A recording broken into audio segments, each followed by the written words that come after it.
Fala galera, tudo bem? Seja bem-vindo e bem-vinda a mais um vídeo aqui do canal. E no vídeo de hoje nós vamos ver como a gente pode começar a utilizar o gerenciador de estado Zuzdent. Então existem vários gerenciamentos de estado, várias bibliotecas que permitem a gente fazer gerenciamento de estado global ou não através de aplicações com React, sem React, Angular, Vue, JavaScript puro. Então vamos ver agora especificamente como a gente pode utilizar Zuzdent para fazer gerenciamento de estado em uma aplicação React. Sem mais delongas, solta a vinheta e vamos pro vídeo.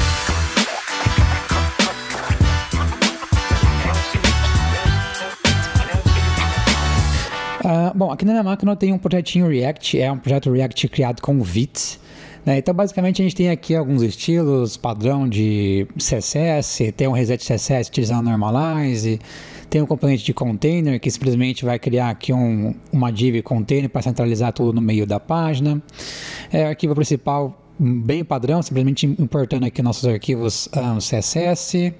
Temos uma store sem nada, vazia, que é onde a gente vai implementar toda a lógica do Zuzdent. E aqui temos nosso app.js, importando nosso lá o container. Tem algumas lógicas de formulário ou não. Então temos um estado interno aqui, search, que conforme a gente for digitar num campo do formulário, a gente vai atualizar esse estado. Temos algumas propriedades que a gente vai trocar no futuro por estados do Zuzdent. Eu simplesmente deixei aqui o placeholder.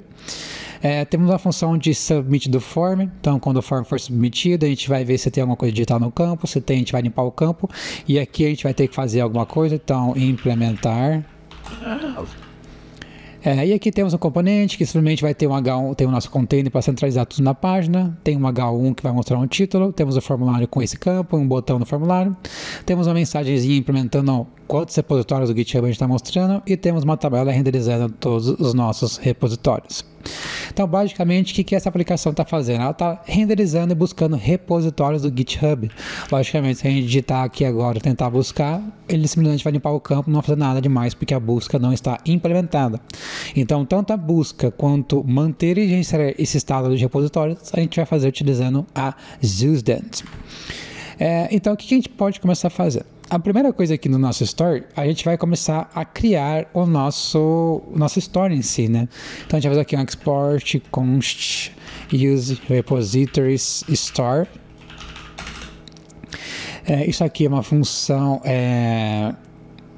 isso aqui a gente vai fazer aqui, chamar a função create the Zuzdent.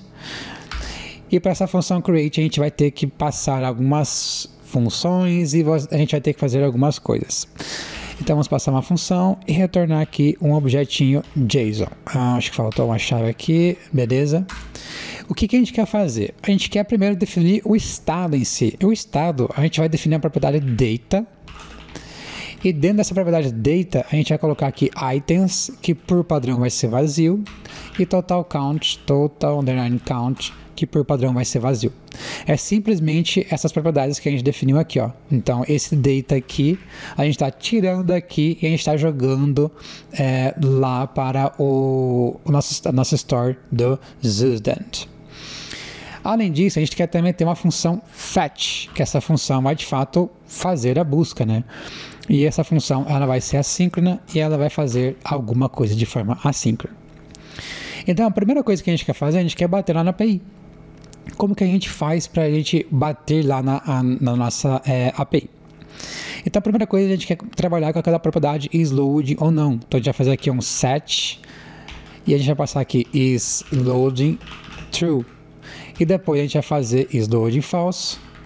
E aqui no meio, buscar os repositórios. E agora que eu reparei, dentro do nosso data, faltou a gente fazer a definição, faltou a gente criar uma propriedade nova aqui, na verdade, que é o isLoading false.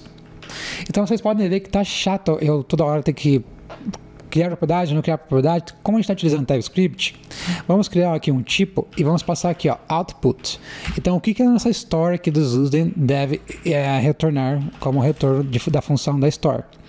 Então, a gente vai retornar aqui um data, que vai ser alguma coisa, que em breve a gente vai definir. A gente vai retornar uma função fetch, que ela não faz nada, ela vai retornar aqui um promise void. E ela vai receber aqui uma search string, que é o que a gente digitou lá no campo.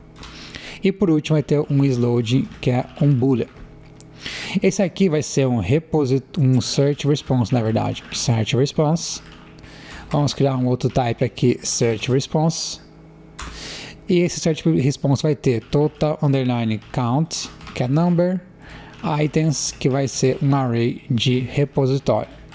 E vamos, logicamente, criar esse tipo de repositório que vão ter várias informações da API do GitHub. Agora, o que a gente está falando? O que está dando erro aqui? A gente está dando erro no set. Ou seja, essa função set é uma função que a gente vai alterar o estado da nossa store. Mas da onde a gente vai receber essa função? A gente recebe aqui como parâmetro da nossa função create. Ou seja, a função que a gente passou para a função create, como parâmetro ela vai receber uma função set para fazer as alterações de estado da nossa store. Então aqui dentro a gente tem que buscar de fato agora os nossos repositórios. Só que só para mostrar para vocês que está funcionando o Sload, vamos fazer aqui alguma coisa bem mocada. Então await new promise resolve set timeout resolve depois de 5 segundos. O que está faltando? Acho que alguma chave ou está sobrando chave? Então o que a gente está fazendo? A gente está fazendo simplesmente uma simulação de uma chamada para API por 5 segundos.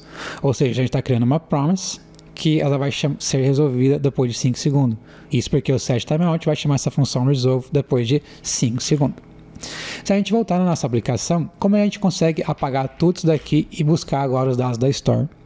Então a primeira coisa que a gente tem que fazer é de fato chamar a nossa store. Então use repository store. Como primeiro valor aqui do parâmetro, ou seja, esse retorno aqui, o que a gente está chamando aqui, essa função, é de fato a nossa função create. Ou seja, a função create, quando a gente chamar ela vai criar uma store do student, que por padrão vai ser um hook customizado, que a gente pode chamar esse hook customizado. Então, o retorno da função create vai ser uma outra função. E essa função vai ser o nosso hook customizado. Por isso que a gente está chamando aqui. E o que essa função, né, da student, né, o que é uma história da student, passa para a gente? Aqui a gente consegue receber o state. Então, tudo que a gente definiu lá no nosso state. Então, por exemplo, state. Data, fetch e sload. Então, a gente pode colocar sload, const sloading, igual isso aqui. Const data igual state.data. Vamos ver se tem algum erro aqui. Aparentemente tudo deveria funcionar. Vamos voltar para a aplicação, recarregar e tudo está funcionando. Mas agora vamos chamar aquela API, vamos chamar aquela função, que basicamente a gente tem que fazer o mapeamento dela também, state.fetch. Vamos chamar de search. Opa, search não, né? Vamos chamar de onSearch. OnSearch e passa aqui o search. Vamos salvar, voltar na página, recarregar e agora vamos simular. Mateus. 1, 2, 3, 4, 5. Então, depois de 5 segundos, o nosso formulário, nosso botão, ele foi ativado. Claro que não mostrou no retorno, porque de fato não está retornando nada, a gente não está buscando de fato as coisas no GitHub. Mas a nossa Store, essas coisas, até o momento está tudo funcionando. Então vamos vir aqui na Store e vamos de fato agora realizar a busca. E como que a gente faz isso? A gente pode utilizar a Fast API. Então const response igual await fetch. Vamos apagar esse mock aqui. E o que a gente passa aqui como fetch? A gente vai passar https api.github.com/search/repositories e a gente vai passar aqui um query parâmetro que é o search. Mas da onde vai vir esse search? Esse search a gente vai receber aqui, Então, search string. E aqui promise void. Porque é uma função assíncrona que não retorna nada. Ela simplesmente executa e aplica e altera nosso estado. Agora a gente pega aqui o data, então await response.json, converte a nossa resposta em JSON, que vai ser o nosso data. E esse data a gente vai ter que atualizar o nosso data. Então a gente pode passar aqui, Então a função set a gente pode passar um objeto com a alteração de todos os nossos valores da store. E aí o user vai fazer um merge disso. Ele vai alterar essa propriedade, o resto ele não vai mexer, o resto ele vai deixar intocável, vamos dizer assim. Então, legal. Então a gente está colocando um estado de busca para que a nossa interface reaja a isso e mostre loadings, skeleton e coisas assim.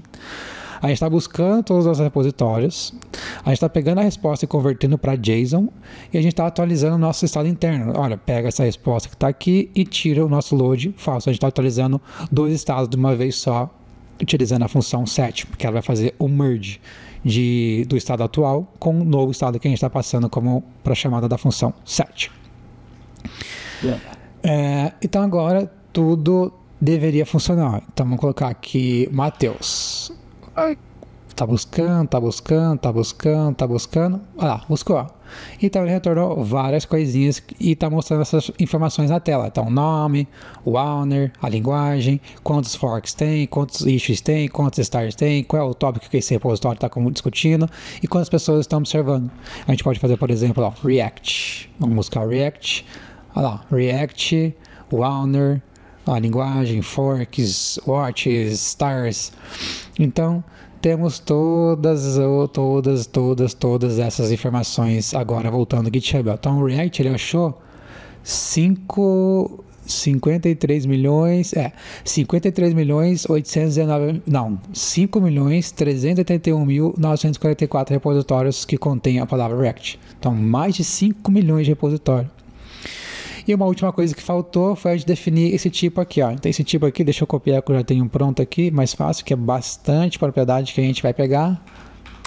Vamos colar aqui e salvar. Então tudo isso aqui tem muito mais coisas que a API do GitHub retorna, que eu só mapeei essas aqui porque são essas aqui que eu estou utilizando, são as que eu preciso chamar. Então tá lá, vamos garantir que está funcionando, ó, jQuery enter, olha lá. Então tá funcionando maravilhosamente bem. Uma última coisa que a gente pode fazer, né? Às vezes pode ser chato a gente ficar fazendo use store. Então, será que não tem uma forma da gente mapear isso daqui através de um objeto e uma única chamada? Tem. Então o que a gente faz? A gente faz o seguinte, ó, const um objeto, a gente vai fazer use repository store. E aqui a primeira coisa que vocês podem pensar é, beleza, então eu vou receber o estado e eu vou retornar um objeto. E o que é esse objeto? Data, state.data, isLoading, state.isLoading e on search, state.fetch. Aí a gente tira isso daqui e a gente pega tudo isso aqui, ó, data, isLoading e on search. Então a primeira coisa que vocês podem pensar, né, o mais óbvio, seria fazer isso. Então a gente vai salvar, voltar à aplicação, recarregar. Só que a aplicação quebrou. E se a gente olhar no terminal, ó, no log, o React ele ficou em loop infinito. Ele ficou chamando, ele ficou em loop infinito e ele deu um erro. Por que ele deu um erro? Porque o React, depois de certas quantidades, depois que ele identifica que a aplicação está em loop infinito, ele quebra a aplicação, ele para de renderizar. E por que isso aconteceu? Por conta de alteração de estado, por conta de como a store do student vai funcionar, né? Porque é como se essa função aqui, se esse hook ele sempre estivesse sendo atualizado, sempre estivesse chamando. Então, renderiza o componente, chama isso daqui, e aí o student vai aplicar uma alteração de estado, vai chamar isso aqui, aplica a alteração de estado, chama isso aqui, aplica a alteração de estado, chama isso aqui. Então, o que a gente quer fazer?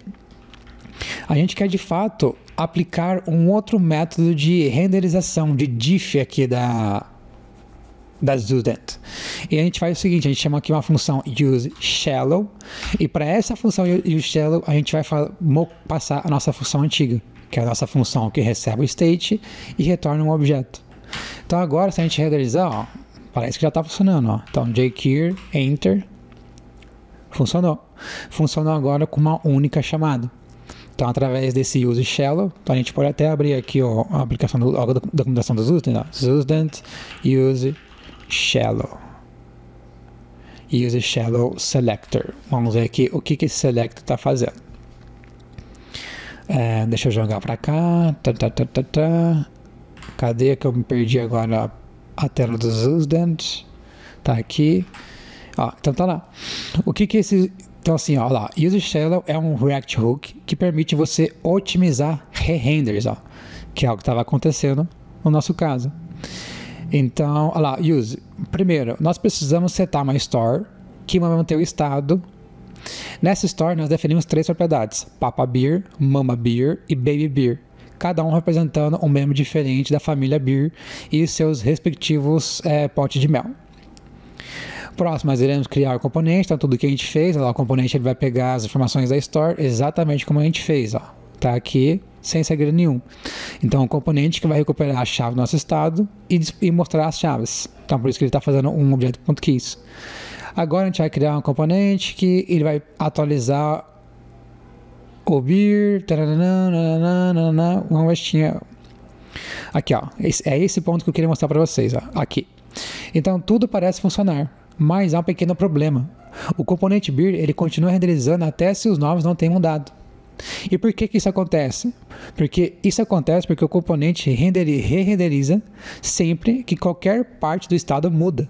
Até essa parte do estado nós não nos importamos, ela não tem mudado. Então é exatamente isso que está acontecendo nessa aplicação. Ó. Então nesse caso a gente está se importando só com data is fetch in loading. Só que pode ser, só que vamos continuar não.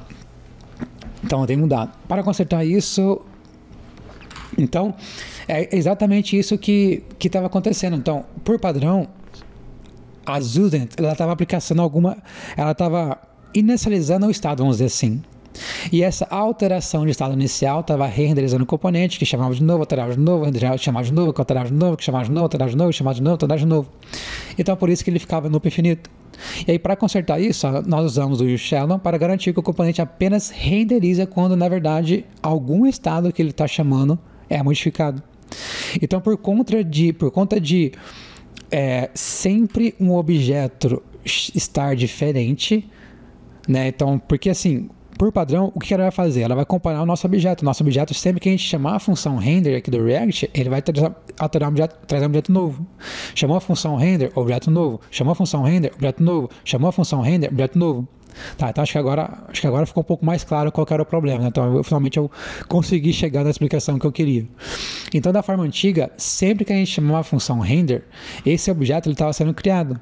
Por que ele estava sendo criado? Porque a gente estava chamando a nossa história antiga. Ó. Vamos voltar para cá, aqui ó. Então esse objeto sempre ia retornar um valor novo. Por retornar um valor novo, o React ia renderizar. Aí, como ele renderizou, ia chamar e ia criar um objeto novo. Chamou, cria um objeto novo, chamou, cria um objeto novo, chamou, cria um objeto novo, renderiza, cria um objeto novo, renderiza, cria um objeto novo, renderiza. Agora, fazendo useShallow, ele vai criar um objeto novo. Opa, calma, deixa eu voltar. Agora, com o useShallow, ele apenas vai criar um objeto novo quando alguma propriedade aqui alterou. Então, esse é o único momento que o React vai fazer um re-render, quando alguma propriedade desse objeto for alterada. Do contrário, ele não vai fazer um re-render. Do contrário, ele vai retornar o mesmo objeto, vamos dizer assim. Então, espero que eu tenha conseguido explicar. É meio chato explicar esses problemas de re-render, de loop infinito, por que o React renderiza, porque minha função é a mesma, porque quando ele aplica o efeito colateral, quando o hook é chamado, porque tudo passa a ser uma função. E aí quando ele chama essa função, ele vai chamar a função, ele vai chamar isso aqui, ou ele vai chamar um render, por exemplo. Então é um pouco complicado explicar essas coisas, mas entenda que da forma antiga, sem o useShallow, ele sempre ia disparar um re-render do React porque estava tornando uma coisa nova. Com o useShallow, ele apenas vai disparar o re-render quando alguma propriedade que a gente depende, ou seja, data, loading ou fetch, mudar. Caso nenhuma dessas propriedades mudou, ele vai retornar sempre o mesmo objeto. Dessa forma, o React ele não vai te explicar, não vai ter um re-render porque não teve alteração de estado do React, da Store e coisas internas da Student. Para esse vídeo é isso, espero que você tenha gostado. Então a gente entendeu um pouco como que funciona toda a parte da Student, como que a gente pode criar uma Store, como que a gente faz para criar um selector para ler o valor da Store e mapear nosso componente, como que a gente transforma vários mapeamentos, vários selectors em um único objeto, qual que é a diferença de shallow, por que o React renderiza ou não, por que fica no loop infinito ou não. É um pouco complicadinho, um pouco chatinho, mas a gente conseguiu ver tudo isso, criando uma aplicação bem legal que vai fazer buscas de repositórios lá no GitHub e vai mostrar uma tabela grande pra gente. Se você gostou, deixe seu like, isso é muito importante, ajuda muito o canal, ajuda muito o algoritmo do YouTube, a aumentar o alcance do canal e eu continuar trazendo mais vídeos para vocês. Deixe seu comentário, o que você achou do vídeo, gosta das Usen, não gosta das Usen, usa Recoil, Jotai, Pina e qualquer outra biblioteca, Redux, por exemplo. E caso você gostou também, se inscreva no canal, você vai ficar por dentro das novidades que são publicadas em casos normais, todas as segunda-feira às 11 horas da manhã. E como de costume, temos encontro marcado na próxima segunda-feira, às 11 horas da manhã. Se tudo correu como planejado, como esperado, boa semana, tchau!